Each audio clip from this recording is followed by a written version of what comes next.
On parle ce matin de Marjolaine, le nouvel album de Gaëtan Roussel. Et qui de mieux pour nous en parler que Gaëtan Roussel lui-même. Bonjour Gaëtan. Bonjour tout le monde. Ce 6e album est sorti le 14 novembre dernier. Au programme, ce sont 11 titres qui nous accompagnent dans un univers très intime.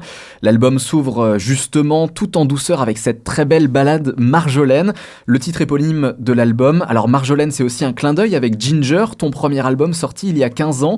Alors pourquoi faire ce parallèle ? C'est vrai que c'est un petit clin d'œil puisque Ginger c'est une épice et la Marjolaine c'est ce qu'on appelle l'origan des jardins.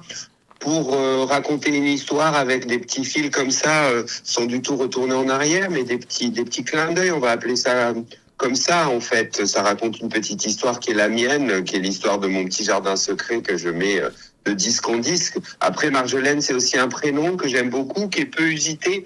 Donc il y a quelque chose d'un petit peu comme plongé, non pas dans l'inconnu, mais dans quelque chose qu'on rencontre ou qu'on croise moins au quotidien. J'aimais bien cette idée-là que Marjolaine devienne petit à petit la copine, j'espère, de chacune et de chacun. Alors cet album, je le vois un peu comme un journal intime. Est-ce que ce besoin d'explorer plus d'émotions était nécessaire sur ce disque ? Il y a toujours, je crois, besoin d'exprimer de soi, parce que, comme on dit souvent, l'universel est dans l'intime. Après, il y a la manière dont on le fait. Peut-être que dans ce disque, étant donné qu'il y a un petit peu plus de ballades, que c'est peut-être mon premier vrai disque de chansons, où la voix est un peu plus forte que sur les autres titres, où les textes peut-être un peu plus longs, les tempos parfois un peu plus posés. Tout ça alimente cette idée d'intime et de chuchoter à l'oreille de chacune et de chacun plutôt que de parler à tout le monde en même temps. Donc je pense que ça contribue à ce qu'on ressente ce côté intime. Après, de disque en disque, peut-être qu'on se dévoile de plus en plus. On essaye toujours de raconter pas forcément des choses différentes parce que on creuse toujours un peu le même sillon, mais on essaye de les raconter différemment.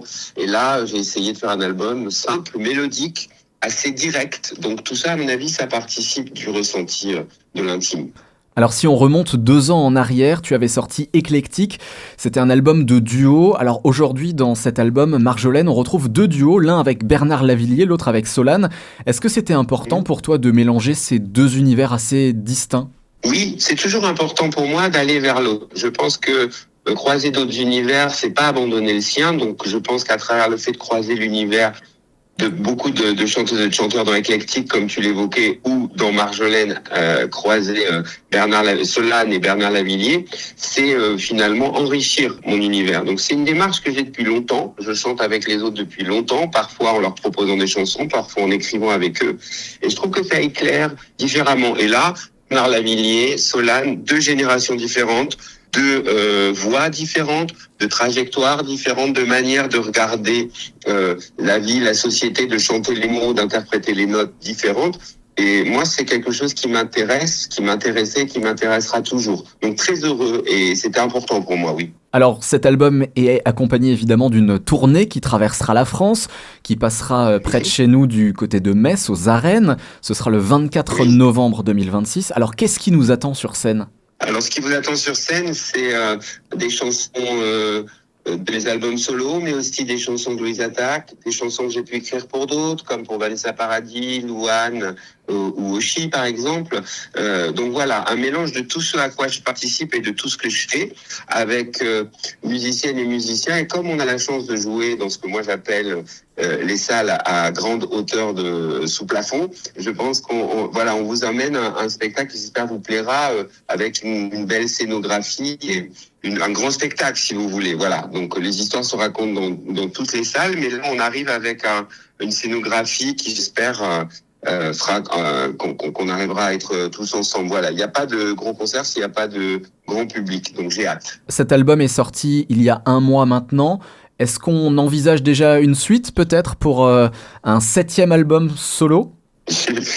Pourquoi pas ? Moi j'aime bien cette idée de toujours avoir de l'élan, toujours être en mouvement, donc toujours essayer d'avoir un coup d'avance. Donc je regarde demain toujours en essayant de rencontrer des gens, de continuer à écrire. C'est un muscle, la création, donc continuer à écrire c'est important. Rencontrer les autres, c'est permettre de pas rester étanche aux choses et d'être perméable, et ça me plaît de cette idée-là.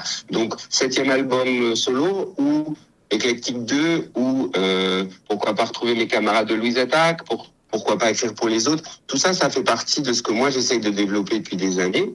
Et petit à petit, entre guillemets, un choix va se faire. Mais de l'élan, toujours. J'espère, en tout cas. Merci beaucoup Gaëtan Roussel d'avoir été avec nous ce matin. Merci à toi, merci tout le monde.